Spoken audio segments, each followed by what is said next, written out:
Madalas ikinikwento sa amin ng lola ko noon ang mga alamat ng kanilang baryo. Mga nilalang na hindi mata ng tao ang nakalikha. Mga nilalang na naninirahan sa gitna ng kagubatan, sa ilalim ng lupa o sa hangin na hindi natin aamoy. Buhay sila at totoo, aniya, habang sinasalin ang pinakuluang tsaang damong ligaw sa lumang tasa. At kung minsan, umiibig din sila, apo. Sa tuwing nagkikwento nga siya, walang ibang nakikinig sa kanya sa bahay kundi ako. Para sa akin, hindi yun basta pananakot lang sa mga batang pasaway. May paraan ng pananalita ni Lola na para bang sinasabi niyang naging saksi siya mismo sa mga kwentong yun.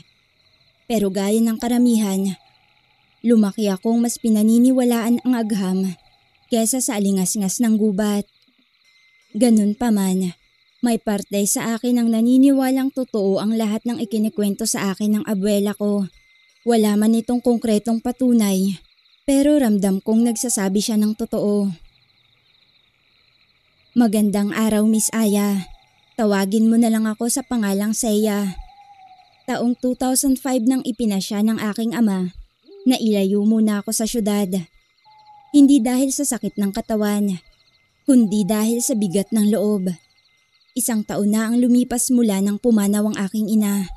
Pero parang kahapon lang ang lahat sa isipan ko. Tahimik akong nagdadalamhati, walang sigaw, walang iyak. Pero parang unti-unting nauupos ako. Araw-araw, nakaupo lang ako sa silid, nakatitig sa mga dating ginuhit at pilit inaabot ang dating gana sa sining. Pero wala akong mahagilap. Natutuyo ang kulay sa mga daliri ko. Pati panaginip ko'y pawang malalabo at madilim. Sa buong pamilya namin, ako ang pinaka-naapektuhan sa pagkawala ng aking ina. Alam yun ng lahat. Sa kadahilan ng ako ang pinakamalapit sa kanya. At hindi nga nabubuo ang araw ko kapag hindi ko siya nakakasama. O di naman kaya ay nakakakwentuhan. Buong buhay ko noon, umiikot sa aking ina. Nag-iisang anak na babae lang kasi ako. Kaya naman gano'n na lang katindi ang naging epekto ng pagkawala niya sa buhay ko. Kahit 1 taon na ang lumipas, labis-labis pa rin ang sakit at pagdaramdam ko. Hindi ko alam kung paano ako babangon tuwing umaga. Hindi ko matanggap na wala na ang aking ina. Hanggang sa isang araw, habang tahimik kaming nag-aalmusal ng aking ama, nilapag niya ang isang lumang sobre sa tapat ko. Hindi siya nagsalita agad. Tiningnan niya lang ako. Tahimik pero mariin. Kay Inang Sabel ka muna. Sa probinsya, doon ka muna magpahinga. Hindi ko na kayang makita ang pagluluksa mo. Kailangan nating bumangon sa buhay, anak. Sambit ng aking ama. Wala akong nasagot. Hindi ako nagtanong. Baka kasi kapag tinanong ko pa, mapansin kong ayoko. Pero sa totoo lang, pagod na rin ako, Miss Aya. Kaya't ilang araw matapos ang pag-uusap namin yun, lula na ako ng bus papuntang Agusan del Sur. Isang lugar na huli kong nakita noong ako'y 7 taong gulang pa lamang. Nasa edad 18 na ako, kaya't mahigit 10 taon na rin ang nakaraan.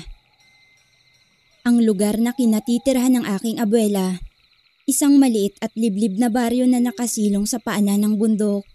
Walang kalsadang maayos, kaya't mula sa bayan, sumakay pa ako ng habal-habal. Ang motor na kayang sumuong sa putik, sanga at tulay na yari sa kawayan.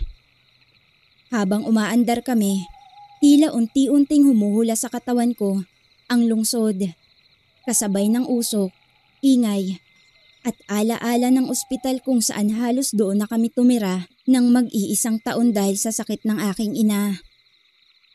Sa bawat liko at daan patungo sa destinasyon ko, tila unti-unti ring bumabalik ang mga kwento ni Lola noon. Mga engkanto, duwende, lambana, mga nilalang na hindi basta pinapangalanan dahil baka matawag mo. Noon, ako lang ang nakikinig sa kanya. Ako lang ang naniniwala. At ngayon, Ako ang babalik sa lugar na pinagmula ng lahat ng kwento niya. Ang bahay ni Lola Sabel, matanda na. Nasa gilid ito ng kagubatan, malapit sa sapa at ang bubungan na yari sa yero na may kalawang na. Ang sahig ay kahoy na may kaluskos sa bawat hakbang. Pero malinis ang paligid at tahimik. Nakakatakot sa unang tingin, pero sa totoo lang, nakakaaliwalas. Apo, butit nakarating ka. Salubong ni Lola habang iniabot ang isang baso ng malamig na salabat. Ngumiti lang ako, pagod sa biyahe at siguro pagod na rin sa loob. Sa baryong yon, walang signal, walang internet. Gabi-gabi, ang tanging tunog ay kuliglig, hampas ng hangin at minsan ang tila bulong na hindi mo tiyak kung galing ba sa hangin o sa kung anong nilalang na hindi mo nakikita. Pero sa katahimikan ng lugar, doon ko unti-unting naramdaman na humihinga pa pala ako. Dahil hindi ko magamit ang cellphone ko at wala namang signal roon, itinoon ko muli ang atensyon ko sa pagguhit. Pangarap kasi namin ni Inay noon na makapagtapos ako ng fine arts at makahanap ng magandang trabaho nang hindi nagbabanat ng buto. Pero halos kumalahati na lang ang kapal ng sketchpad ko. Hindi ko talaga kayang tumapos o bumuo ng kahit simpleng larawan man lang. Pakiramdam ko, kasabay ng pagkawala ng aking ina ay ang pagkawala ng mga kakayahan ko. Nang mga unang araw ko sa baryo nila Lola, lugmok pa rin ako. Walang gana makipag-usap kahit kanino. Kaya naman pinayuhan ako ni Lola na maglakad-lakad para makalanghap ng sariwang hangin at makapag-isip-isip. Sinunod ko naman ang payo niya. Halos araw-araw, lumalakad ako sa paligid, sa palayan, sa gubat, sa tabing sapa. Bit-bit ko ang sketchpad. Pilit sinusubukang muling iguhit ang sarili o kahit ang pinakasimpleng tanawing nakikita ko. Habang dumaraan nga ang mga araw, Miss Aya, pakiramdam ko may mga matang nakamasid sa akin. Hindi masama ang pakiramdam, pero kakaiba. Parang hindi ako nag-iisa. Mag-iingat ka, Apo. Huwag kang basta pumunta sa lantawan ng alon. Banal ang lugar na yon. May mga bantay. Paalala ni Lola. Tumangulang ako, pero sa loob-loob ko, doon ako parang tinatawag. Hanggang sa isang umaga, habang paakyat ako sa mataas na bahagi ng gubat, nakarating ako sa isang lugar na tila hindi inaabot ng liwanag. Tahimik, mahiwaga, nasa pagitan ng damuhan at mga punong animoy lumuluhan ng hamog. Hindi pa ganap na sumisikat ang araw. Manipis pa ang liwanag sa paligid at ang hangin, malamig. Halos may halong hamog. Bit-bit ko ang lumang sketchpad na regalo ng aking ina, kasama ang lapis na halos pudpud na sa kakakiskis. Hindi ko alam kung bakit ako naakit na lumayo ng kaunti sa palayan at pasukin ang masukal na bahagi ng gubat na yon. Miss Aya, ang lantawan ay hindi lang bahagi ng gubat. Sa mga matatandang nakatira sa baryo, isa itong sagradong lugar. Wala itong malinaw na daan. Kailangan marunong kang makiramdam. Minsan, akala mo naliligaw ka na. Pero kapag hindi ka lumaban, kusa kang dinadala ng paligid kung saan ka dapat mapunta. Dinala nga ako ng mga hakbang ko sa isang maliit na burol, kung saan naroon ang isang malawak na batuhan sa gitna ng mga puno. Mula roon, tanaw ang ilog sa ibaba, kumikislap sa sinag ng araw na unti-unting sumisilip sa pagitan ng mga sanga. Tahimik hanggang sa biglang narinig ko ang tunog ng yapak. Mabilis, magaan, hindi sa lupa, kundi parang sa mismong hangin. Agaran akong napalingon. Akala ko may hayop, pero hindi. May lalaki sa itaas ng batong malapad. Nakaupo, hindi ko siya agad nakita. Para bang bigla na lang siyang lumitaw roon. Nakasuot siya ng puting kamiseta na manipis at pantalon na kulay lupa. Pero hindi ang damit ang unang humatak ng pansin ko. kundi ang balat niya. Mapusyaw na maputi, tila kumikislap kapag tinatamaan ng araw. Parang may sariling ningning. Ang buhok niya'y mahaba at medyo magulo, pero hindi marumi. Ang mga mata niya, ibang-iba. Maitim, pero parang may apoy sa ilalim. Mapanganib, mapagmasid. Ang aga pa. Anong ginagawa mo rito? Tanong niya, pero hindi siya mukhang nagagalit. Ang tinig niya ay malumanay. Parang alon ng ilog na malamig ang agos, pero malalim ang daloy. Hindi ako agad nakasagot. Napatitig lang ako sa kanya. Tila nakalimutan kong huminga. Anong pangalan mo? Tikhim at tanong niya ulit. Seya. Ako si Seya. Ikaw, anong pangalan mo? Nauutal na sagot ko. Napangiti siya. At sa pagngiti niya, may kung anong kilabot at ginhawang sabay kong naramdaman. Kael. Ngunit hindi yan ang pangalan ko sa mundong ito. Sagot niya. Ha? Anong ibig mong sabihin? Mas mainam nang wag mong malaman sa ngayon. Sapat na ang Kael. Hindi ko alam kung dapat ba akong matakot o mamangha sa kanya. Alam kong hindi siya ordinaryong lalaki. Sa bawat kilos niya, may bigat, may hiwaga, para bang bahagi siya ng gubat. Hindi dayo rito, gaya ko. Ngayon lang kita nakita rito. Sambit niya sabay tingin sa hawak ko. Ikaw bang batang mahilig gumuhit ng mga bagay na hindi mo pa nakikita? Ha? Paano mo nalaman? Ikaw nga, matagal na kitang pinagmamasdan. Hindi lang kita nilalapitan.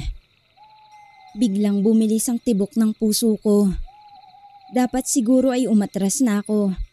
Pero may kung anong lakas ang nagpapatuloy sa akin. Hindi takot, kundi paghila. Hindi siya bastos. Hindi siya mapanganib sa paningin ko. Pero alam kong hindi rin siya tao. Ano ka ba talaga?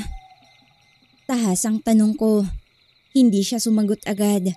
Sa halip, tumayo siya mula sa pagkakaupo at sa kanyang pagtayo, tila lumakas ang ihip ng hangin sa paligid. Umalo ng damo, kumislot ang mga dahon. At sa loob ng ilang saglit, nakita ko ang anyo niyang tila nagbabago.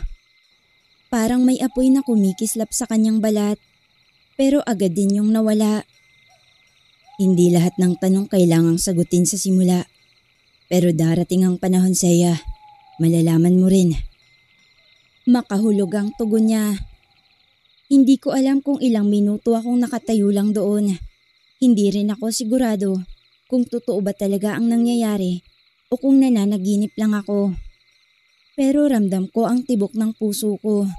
Mabilis, mabigat, parang palahaw ng damdaming matagal nang natulog. Si Kael, nakatayo pa rin sa ibabaw ng batong malapad. Ang buhok niya ay sumasayaw sa hanging dumaraan. Hindi siya nagsasalita. Hindi rin ako. Para bang pareho naming pinakikiramdaman ng isa't isa. Tila pareho kaming hindi sigurado kung ano ang susunod na hakbang ang dapat gawin. Pero siya ang unang gumalaw.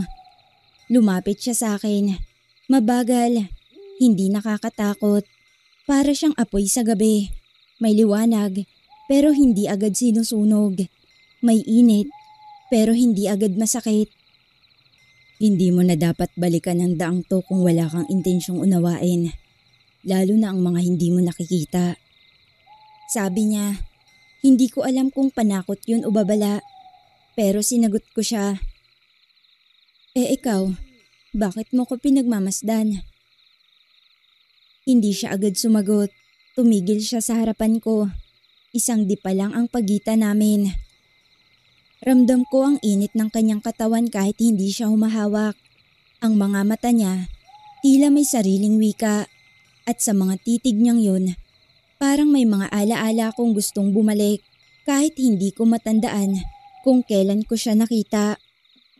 Matagal na kitang naririnig sa mga iginuhit mo, sa mga panaginip mo, Sa mga alon ng tubig kapag umiiyak ka mag-isa, ramdam ko ang lungkot at bighati ng puso mo. Napalunok ako. Hindi ko alam kung bakit ako kinikilabutan. Sa takot ba o sa katotohanang may nilalang na higit sa tao ang nakaramdam ng mga iniingatan kong sakit. Isa kang hindi mahalaga kung ano ako. Mas mahalaga kung ano ang para sa akin. Putol niya sa sasabihin ko. Hindi ko alam kung paano ko siya sasagutin. Hindi ko rin alam kung bakit. Parang madali kong pinaniwalaan ang lahat ng sinasabi niya. Hindi ko siya kilala, pero para bang matagal na naming pinagtagpo ang mga tingin kahit hindi pa kami nagkikita. Hanggang sa muling pagkikita, Binibini. Paalam niya nang may pilyong ngiti sa labi niya. At sa isang iglap, wala na siya. Parang usok, parang bulong, parang isang sandaling hindi masusukat ng oras. Matapos ang tagpo naming yun, bumalik ako sa lantawan makalipas ang 3 araw. Hindi ko alam kung bakit. Hindi ko rin masabing inaasahan kong naroroon siya. Pero may humihila sa akin. Parang may iniwan akong hindi ko napulot nung una kaming nagkita roon. Pagkadating ko sa dulo ng burol, walang anino ron, walang bakas, pero may amoy ng usok sa hangin. Amoy ng lupa pagkatapos masunog ng kaunti. At para sa kung sino mang tumigil sa tabi ng apoy, alam mong may naiwan. Tatalikod na sana ako nang bigla kong marinig ang isang tinig. Bumalik ka. Napalingon ako. Nakatayo siya sa lilim ng isang puno. Walang tunog ang hakbang niya. Hindi siya nagpaparamdam gaya ng tao. Para bang bahagi talaga siya ng paligid. Hindi ako sumagot agad. Pumwesto lang ako sa malapit. Sapat lang para marinig niya ako kung magsasalita man. Gusto ko lang ulit makita yung tanawin. Pagdadahilan ko, pero alam ko sa loob-loob ko, siya ang gusto kong makita.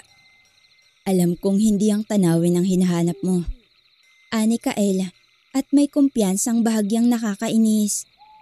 Lalong hindi naman ikaw. Inis na balik ko.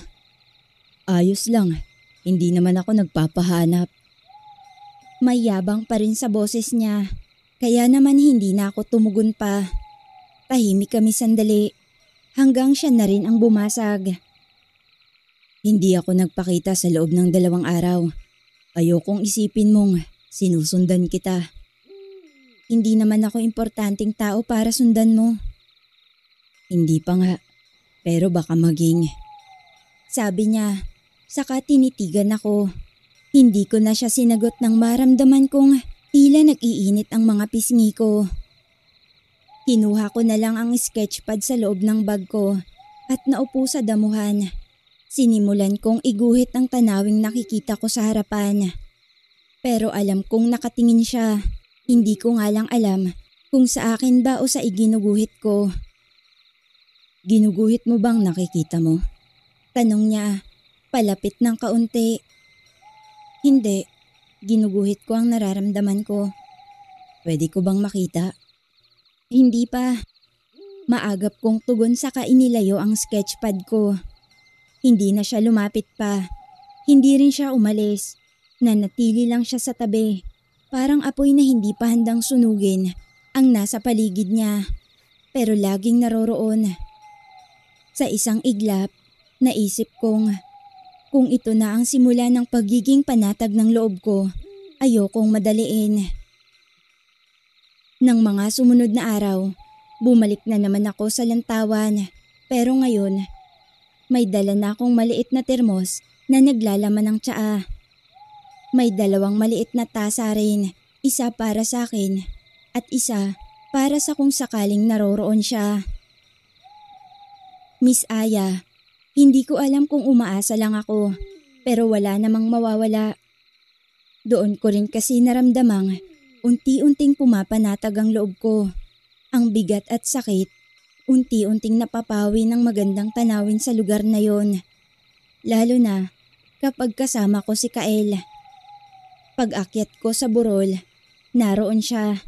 nakaupo sa sanga ng puno, nakasandal, nakapikit, na para bang isa siyang lihim ng kalikasan. Magandang umaga, gising ka? Bati ko, kahit hindi ko sigurado. Ngumiti siya, nakapikit pa rin. Narinig ko ang yabag mo mula sa paanan ng burol. Kung ganun, dumilat ka na. May dala akong tsaa. Sabay taas ko ng termos.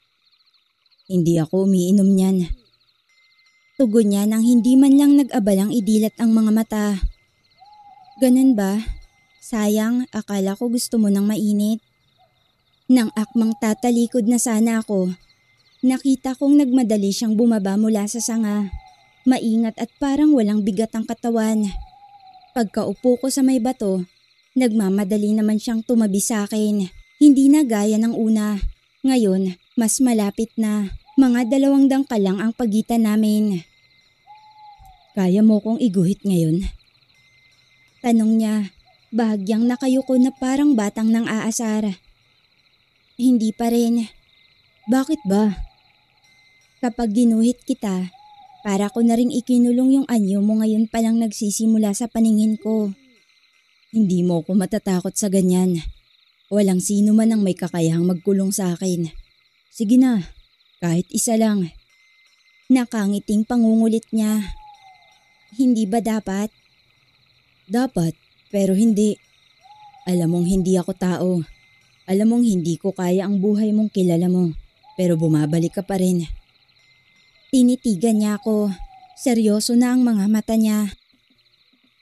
Dahil hindi ko pa kilala ang buong ikaw, baka kapag ginuhit kita, ako ang makukulong sa alaala kapag nagkataon at hindi ikaw. Seryosong tugon ko sa kanya at tinitigan din siya. Nakita ko ang bahagyang pagkailang sa mga mata niya na para bang alam niya kung ano ang nais kong iparating. Ibinaling niyang tingin sa termos, saka kinuha ito at inamoy. Anong tsaa to? Dahong ligaw, paborito ng lola ko. Pampakalma. Inakala kong maglalagay siya ng tsaa sa tasang nakalaan para sa kanya. Pero nagkamali ako. Mabilis niyang kinuha ang tasang ginagamit ko. Saka nilagok ang natitirang tsaa roon. Tapos iniabot pabalik. Ang init! Napapailing na reklamo niya. Hindi ko naman napigilang mapangiti. Sino ba naman kasing tanga, Miss Aya, ang lalagok ng umuusok pang tsaa? Natatakot ka sa mainit? Hindi mo kasi tinitig ng maigi. Kita mong umuusok pa oh. Biro ko sa kanya. Napailing siya. Ako ang apoy. Seya, hindi ako natatakot. Pero natututo akong mag-ingat. Pero wala akong nakikitang pag-iingat sa ginagawa mo. Sunggab ka lang ng sunggab. Napaso ka tuloy. Ani ko, at sa hindi ko malamang dahilan, biglang kumilos ang kamay ko nang makita kong may tsaang natira sa gilid ng labi niya.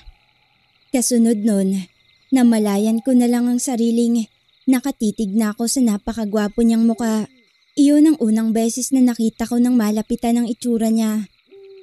Napakakinis ng balat niya sa muka at ang labi niya parang makopa sa pula. Hindi ko alam kung ilang segundo o minuto kaming nagkatitigan at sa pakiramdam ko parang biglang tumigil ang orasan. Maya-maya pa, dahan-dahang naglapit ng muka namin. Pero bago pa man tuluyang magdikit ang mga labi naming dalawa, may tuyong dahon ang bumagsak sa mukha ko. Dahilan para mabalik ako sa ulirat at maibaling sa ibang atensyon ko. Napuwing kasi ako. Sa mga sumunod na nangyari, Miss Aya, hindi na kami nag-usap. Nakaupo lang kami sa ilalim ng puno habang pinagmamasdan ang dahan-dahang paglipat ng liwanag sa langit. Walang hawakan ng kamay, walang yakap, walang halikan. Pero naroon na ang pag-unawang hindi na kailangang tawagin. Tulad ng apoy na lumalapit sa dahon. Hindi pa naglalagablab, pero alam mong konti na lang, sisiklab din. Hapon na nang bumaba ako mula sa lantawan. Naiwan si Kael doon, nakahiga sa damuhan, pinagmamasdan ng langit habang sinasabi niyang Hindi niya kailanman pinaniwalaan na may mas maganda pa kaysa sa apoy hanggang sa nakita niya ang mga ngiti ko. Hindi ko alam kung biro yun o totoo. Ang alam ko lang, hindi na ako ang dati. Unti-unti ko nang nararamdaman ang saya na matagal ko nang ipinagkait sa sarili. Nang sumunod na araw ay hindi ako mapakali. May kung anong mali sa nararamdaman ko na hindi ko kayang ipaliwanag. Hindi ko masabi kay Lola ang nangyari. Natatakot akong mapagsabihan. O baka mas natatakot ako na totoo ngang nakikita at nakakausap ko ang isang engkanto. Pero mula noon, araw-araw ko nang binabalikan ng lantawan. Umaasang muli kong makikita si Kael sa ilalim ng araw, sa gitna ng hangin, o sa panaginip kung saan hindi na ako sigurado kung gising pa ba ako o hindi.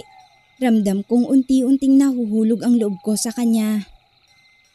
Pero isang hapon, habang nag-iisa ako sa may burol, biglang dumilim ang paligid. Sumingit ang hangin na malamig. Lumamlam ang liwanag kahit hapon pa lang.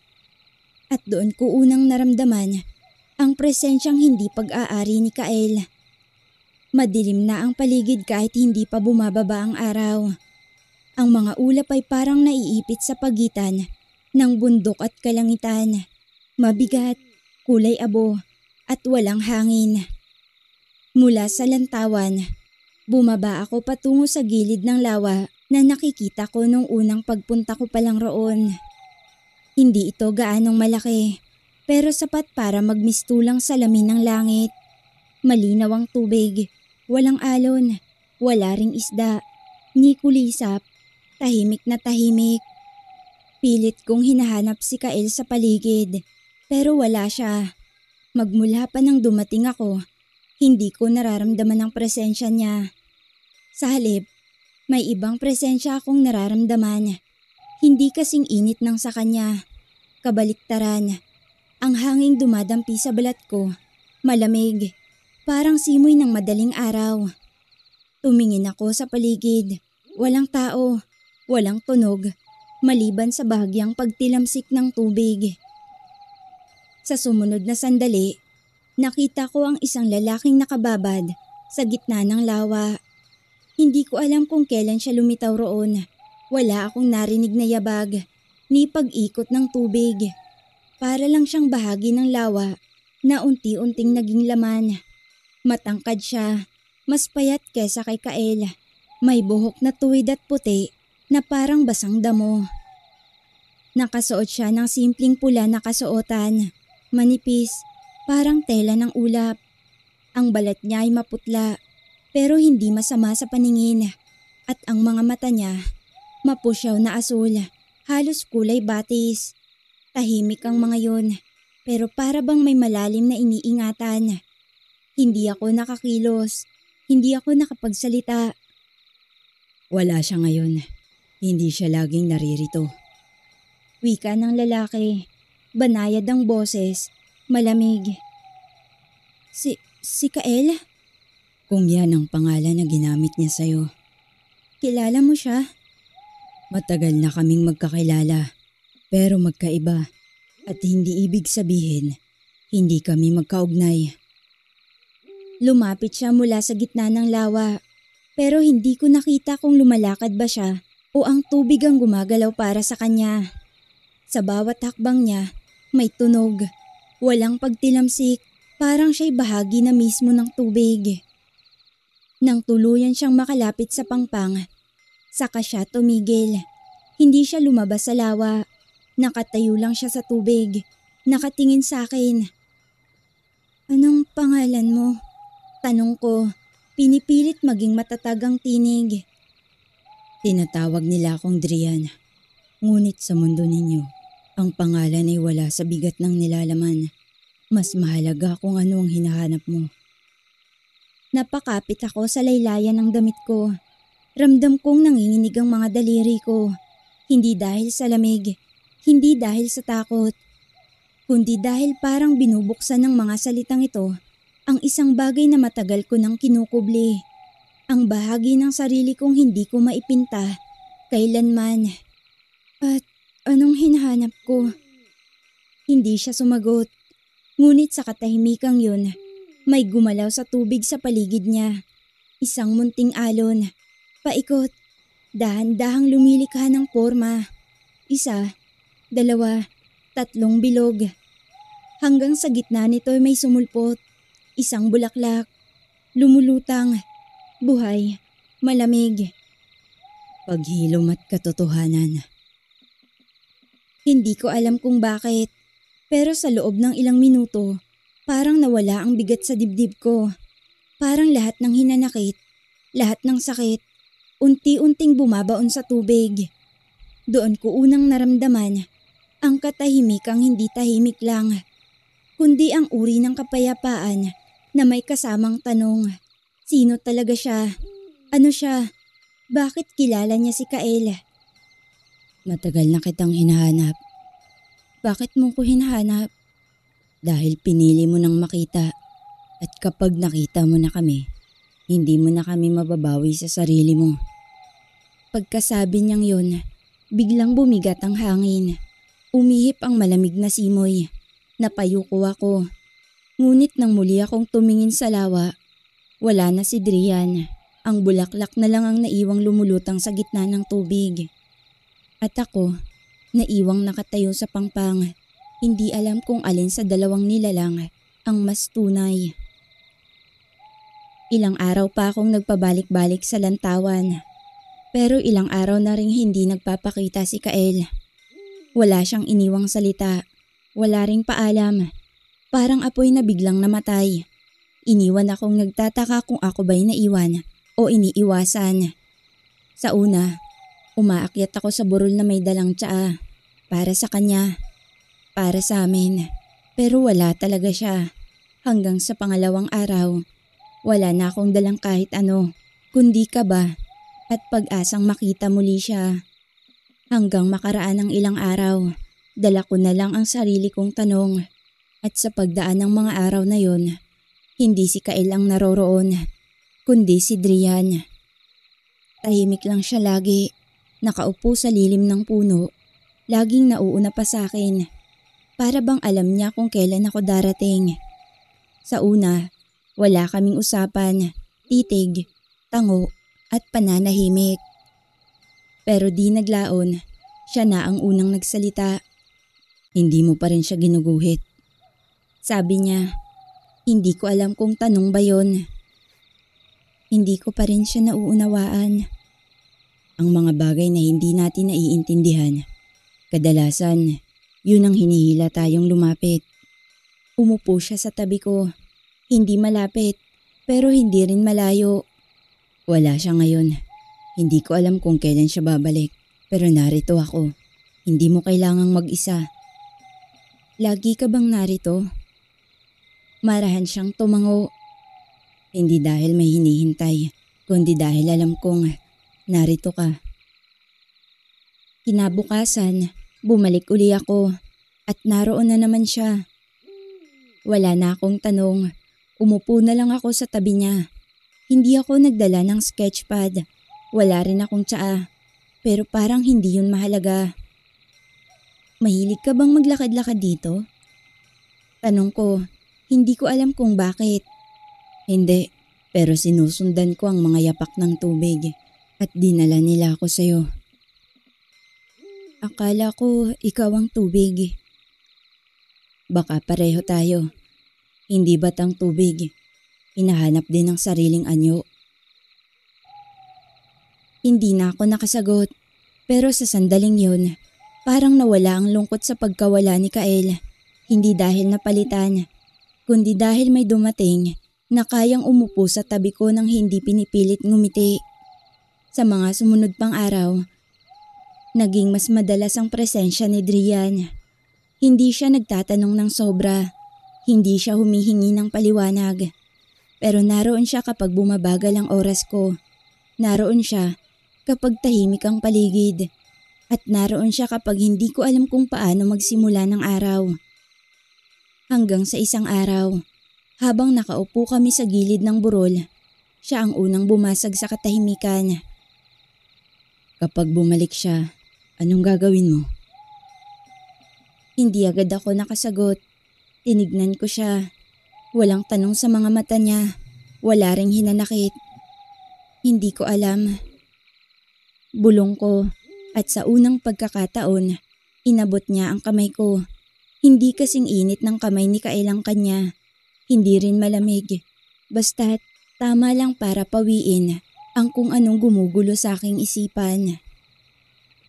Sa unang pagkakataon din, hindi ko inalis ang kamay ko. Natapos ang araw na yun sa ganong tagpo. Payapa at puno ng kapanatagan ang nararamdaman ko. Pero kinagabihan, muli na naman akong dinalaw ng bangungot na pilit kong kinakalimutan. Habang nasa kasarapan ako ng tulog, napanaginipan ko ang gabi ng pagpanaw ng aking ina sa mismong mga bisig ko. Lumuluha akong napabalikwas sa kinahihigaan ko. Nanginginig ang mga kalamnan at wala sa sariling lumabas ako ng bahay ni Lola, tahimik at walang paalam. Hindi ko alam kung saan ako tutungo ng mga sandaling yun. Basta't hinayaan ko lang ang mga paa kong maglakad at tahakin ng landas na pamilyar sa akin. Hanggang sa natagpuan ko na lang ang sarili ko na nasa lantawan na. Tahimik ang gabi pero hindi malamig. Nadatnan kong naroroon si Drian. Gaya ng nakasanayan nitong mga huling araw. Sa tabi niya, may maliit na ilawan. Hindi kandila, hindi rin apoy, kundi parang liwanag na sinilang mula sa tubig. Kanina pa kita hinihintay. Bungad niya nang maramdamang dumating ako. Dagli kong pinunasan ng mga luha sa pisngi ko at umakto ng maayos.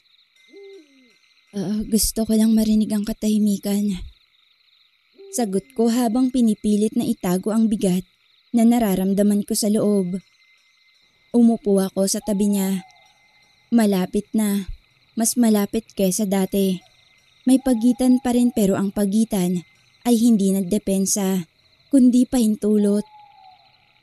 Ilang sandali pang namutawi ang katahimikan sa pagitan naming dalawa hanggang sa naramdaman ko ang marahang paghawak niya sa kamay ko. Kaya mo yan. Pagdating ng panahon, maghihilom din ang sugat dyan sa puso mo. Lahat ng bagay may katapusan. Ganun din ang buhay ng tao. Kailangan mo lang tanggapin para mapawi ang sakit na nararamdaman mo. Sambit niya nang hindi man lang tumitingin sa akin. Ramdam kong alam niyang may bigat akong dinadala kahit hindi ko sabihin at ipalam sa kanya. Napabuntong hininga na lang ako, saka tumingin sa malayo. Hinayaan kong hawakan niya ang kamay ko. Hindi ko na kailangang ipikit ang mga mata para tanggapin yun. Hindi ko rin kailangang magpanggap na hindi ako humahanap ng ganitong klaseng presensya. Kalma, tahimik, walang hinihinging kapalit, lalo na sa mga oras na naaalala ko ang sinapit ng taong pinakamamahal ko.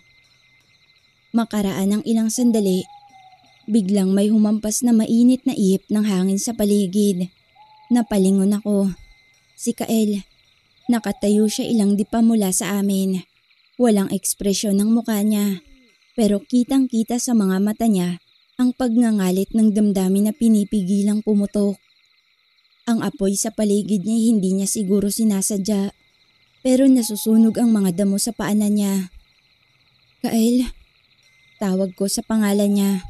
Pero hindi siya sumagot. Nanatili lang siyang nakatingin sa akin. Hindi ko alam kung ano ang mararamdaman ko ng mga sandaling yun. Tuwa dahil nagpakita na siya. O tampo dahil sa ginawa niyang pagkawala ng wala man lang paalam. Pero mas nanaig ang hinanakit ko. Hindi ka man lang nagpaalam. Sabi ko kahit may takot sa dibdib. Hindi na naman siya sumagot. Tumitig lang siya sa kamay naming magkahawak ni Drian. Kita ko kung paano nanlilisik ang init sa loob ng kanyang mga mata. 2 linggo. 2 linggo lang akong nawala. At sa loob ng panahong yun, nakahanap ka ng bagong lilim. Tiimbagang niyang sabi. Binitawan ko ang kamay ni Drian. Hindi dahil nahiya ako, kundi dahil naguluhan ako bigla sa sinabi niyang yon. Hindi mo ko pag-aari. Alam ko, pero ikaw ang pinili kong sundan sa mundong hindi ko kailanman ginusto. Tapos ngayong nandito na ako, ganito ang madadatnan ko. Kael, hindi ito digmaan. Hindi ko sinabing lalaban ako, pero karapatan kong maramdaman to. Anong maramdaman? Ano bang ibig mong sabihin? Ikaw tong biglang nawala, kaya wag mong idamay si Drian dito. Walang nagsalita, kahit ang hangin ay tila natigilan, kahit ang lupa ay parang pinipigilan ng sariling gumalaw.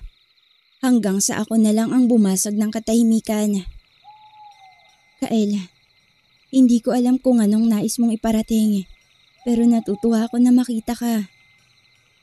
Akmang lalapitan ko na siya, ngunit napatigil ako nang makita kong humakbang siya paatras. Kasunod nun ay ang paghinga niya ng malalim. Ako hindi. Hindi ako natutuwang makita na magkasama kayong dalawa, lalo na't nauna pa siyang hawakan ng kamay mo kesa sa akin. Tinignan niya ng masama si Drian. Kung kaming dalawa ang magiging anino sa bawat pag-akyat mo dito, panigurado lang, ako ang apoy na tutupok sa gabi kapag napagdesisyonan mo na ang totoong nararamdaman mo. Sa isang kisap mata, nawala siya bigla, kasama ng init at galit, kasama ng bigat ng damdaming wala pa ring pangalan. Tahimik, nagtira lang siya ng abo sa paligid. Si Drian, tahimik lang din. Hindi siya umalis, hindi rin niya ako kinumpronta. Pero sa gabing yun, habang nakatingin kami sa parehong langit, naramdaman kong hindi na basta-basta ang napasukan ko.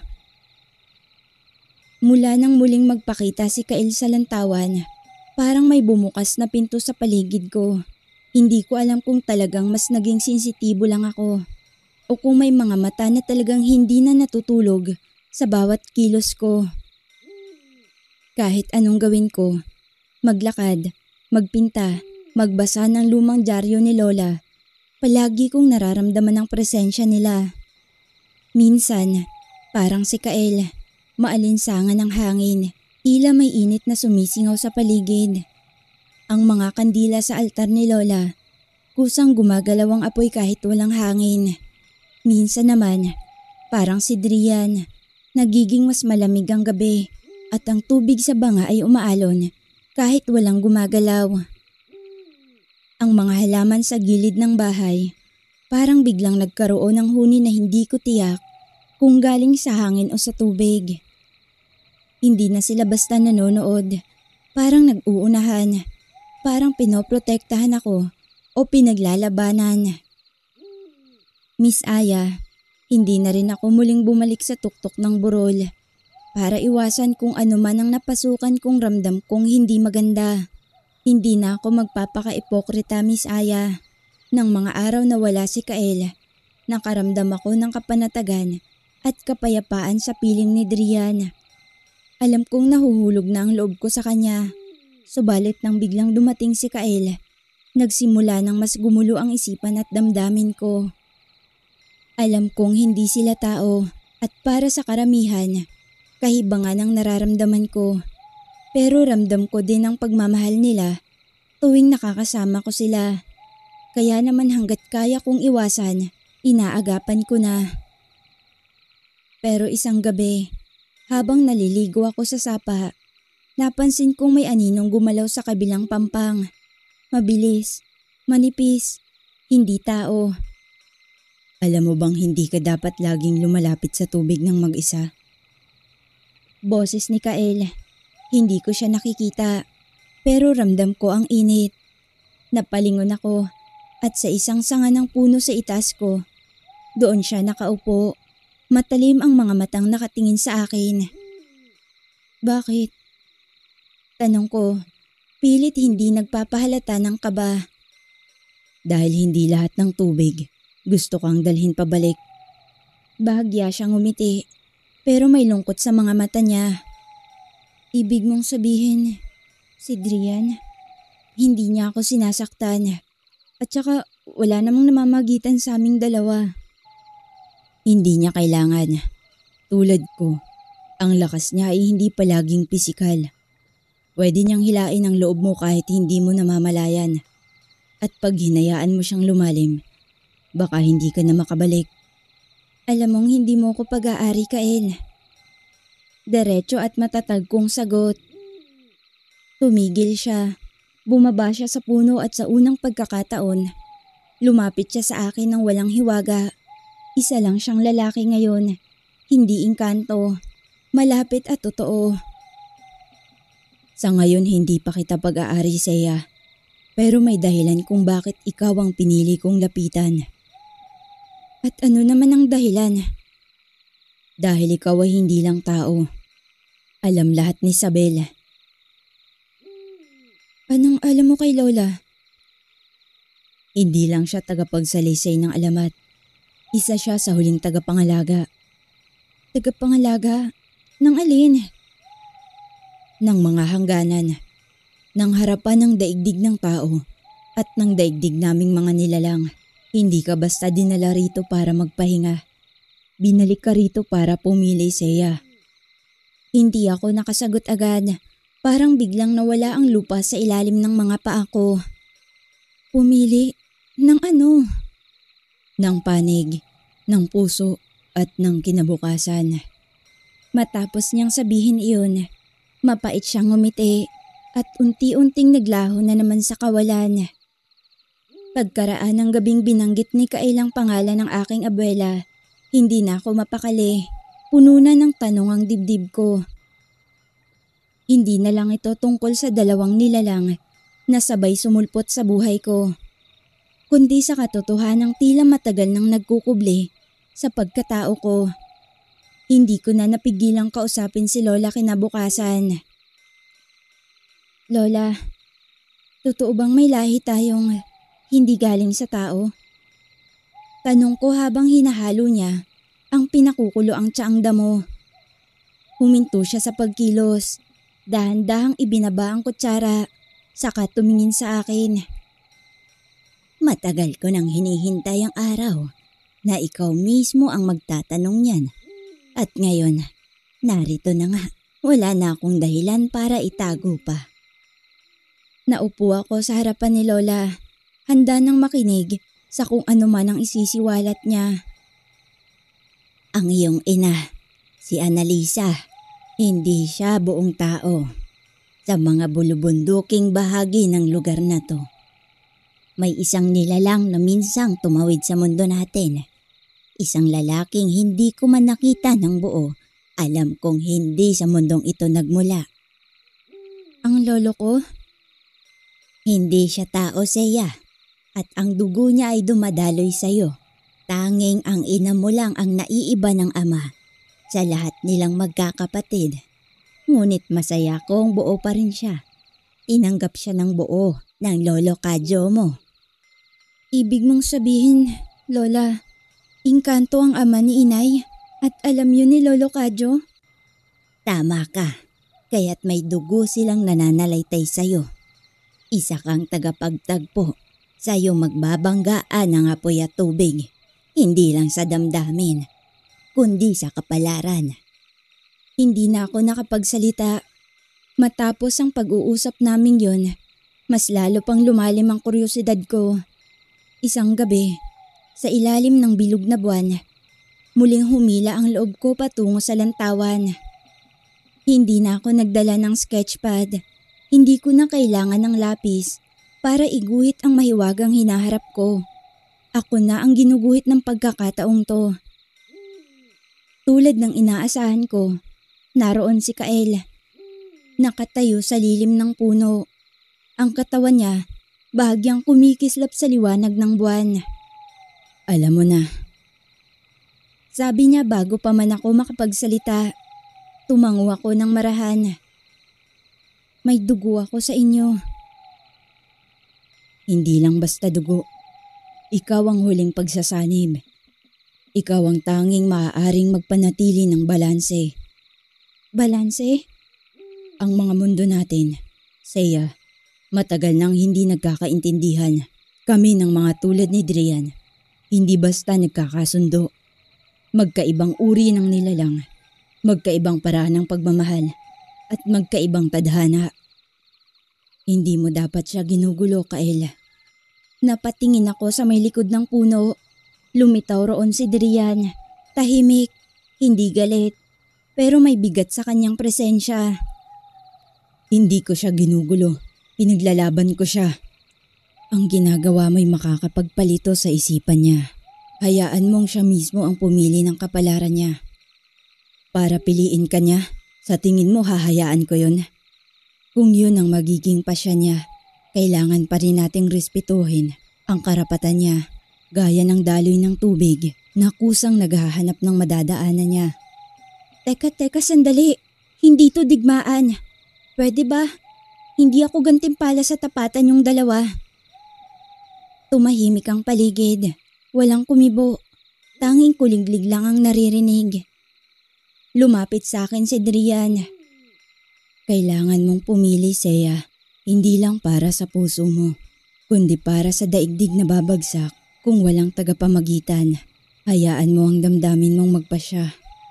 Paano ako pipili kung hindi ko alam ang buo ninyong layunin? Sumama ka sa akin.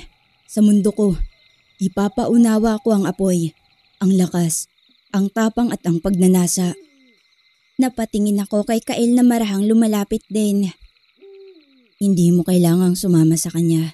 Sa ilalim ng tubig, may katahimikan, may lunas, may pag-unawa. Isang mundong hindi kailangang sumigaw para maramdaman. Napapagitnaan na nila akong dalawa, kaya naman nagpalipat-lipat ang tingin ko sa kanila. Parehong magkaibang mundo, parehong may hatak, at ako, nasa gitna. Hindi lang bilang balanse, kundi bilang susi sa sinasabi nilang pagbabalanse. Hindi ako pinilit ni Kael, hindi rin ako pinilit ni Drian, pero pinili kong sumama. Hindi dahil sigurado ako kung sino ang pipiliin ko, kundi dahil kailangan kong makita ang kabuuhan bago ako tumapak sa huling hakbang. Hawakan mo ang kamay ko. Tatawid tayo. Sabi ni Kael habang nakatayo kami sa paanan ng isang malagong punong nasusunog ngunit hindi natutupok. Sasama ako, ngunit hindi para makialam, kundi para masigurong makakabalik siya ng buo. Sabi ni Drian at tumabi sa akin. Napatingin ako kay Kael. Nakita kong tumalim ang mga mata niya pero hindi na siya nagreklamo pa. Sabay nilang hinawakan ng kamay ko sa isang iglap. Nagbago ang paligid. Ang mundo ni Kael ay nagliliwanag at nag-aalab. Nagniningning ang langit sa pulat ginto. Ang lupa'y parang nasusunog, pero hindi mainit sa balat. May mga nilalang na may matang apoy, mga puno na gawa sa pulang kristal, at hanging mabigat pero malinis. Dito ako isinilang. Dito, ang damdamin ay hindi kailangang itago. At ang pag-ibig, pinaglalaban namin. Hindi basta hinahayaang dumaloy sa kung saan. Humigpit ang hawak niya sa kamay ko na para bang pinapasaringan niya si Drian. Pinakita niya sa akin ang huling silid sa dulo ng burol. Isang damba ng may pangalan kong nakaukit. Isang propesiya. Isang araw, ang dalisay na dugo ng tao't engkanto ay babalik para isara ang puwang ng kaguluhan. Bakit ako? Seya, dahil ikaw lang ang kayang magmahal ng parehong apoy at tubig nang hindi natutupok o nalulunod. Matapos ipakita at ipaliwanag sa akin ang lahat ni Kael, tinawid namin ng isang napakaliwanag na pinto patungo sa mundo ni Drian. Malamig ang lahat, asul ang langit, pilak ang lupa, at ang hangin ay tila laging may awit. May mga nilalang na walang tinig, ngunit may isip. Mga ilog na umaakit sa langit, at mga bulaklak na nabubuhay sa ulap. Dito, tahimik ang lahat, walang pwersahan, walang sigawan. Dito, Seya, ang pag-ibig ay hindi hinihingi, kundi hinihintay. Hindi mo kailangang ipaglaban ng bagay na para sa'yo naman talaga. Marahang yumuko si Drian para magtama ang paningin naming dalawa. Pero bago pa man niya ako matitigan, naramdaman ko ang bahagyang paghila ni Kael. Hindi kasama sa usapan. naaakitin mo siya dito. Ipakita mo na kung anong mga dapat niyang malaman. Malamig ang boses na wika ni Kael at sa unang pagkakataon, nakita kong tumalim ang tingin ni Drian sa binatang hawak ang isa kong kamay. Pero agad din naman iyong napawi ng muli niya akong tignan. Naglakad kami papunta sa isang lawa. Sa ilalim nito, isang salamin. At nakita ko ang sarili kong anyong engkanto, lihim na tinatago ng dugo ko. Hindi ka buo sa isang daigdig lang, Seiya. Kaya't hindi mo kailangang pumili para sa kanila. Kailangan mong pumili para sa sarili mo. Matapos nilang ipakita sa akin at ipaliwanag ang lahat, dinala nila ako sa pagitan ng dalawang mundong yon. Tumayo ako. Hawak ni Kael ang kaliwa kong kamay. Hawak ni Drian ang kanan. Nasa gitna ako ng apoy at tubig. Doon ko napagtanto na ang tunay na tanong ay hindi kung sino sa kanila ang pipiliin ko, kundi anong klase ng pagmamahal ang gusto kong panindigan. Aaminin ko, pareho ko silang minahal. Parehong nahulog sa kanila ang loob ko. Nakaramdam ng kapanatagan at kapayapaan. Si Kael, mainit, mabangis, parang apoy na kailan may hindi matutulog kung hindi ako kasama. Si Drian, tahimik, malalim, tulad ng tubig na hindi kailanman ipipilit ang sarili, pero laging naroon sa paligid. Pareho silang may alam tungkol sa akin, tungkol sa dugo kong hindi ko pinili, at sa hinaharap na gusto nilang paghatian. Pero habang pinagmamasdan ko silang dalawa, doon ko naunawaan. Hindi nila ako kailangan para maligtas ang mundo nila. Ako ang kailangang pumili ng sarili kong mundo. Hindi ako nilikha para mamili sa pagitan nyo. Isinilang ako sa lupa, sa ulan, sa sakit ng tao. Doon ako nabuo. Doon ako totoo. Sumulyap ako kay Kael. Patawad. Pero hindi ako mananatili. Sumulyap din ako kay Drian. At hindi rin ako pag-aari ng katahimikan. Sabay kong binitawan ang kamay nilang dalawa. Bakit?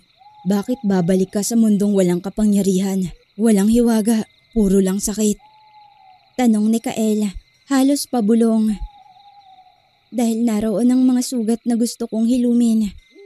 Doon ko matututunan kung paano magpatawad, paano tumanggap, at doon ako magiging tao, buo, hindi engkanto.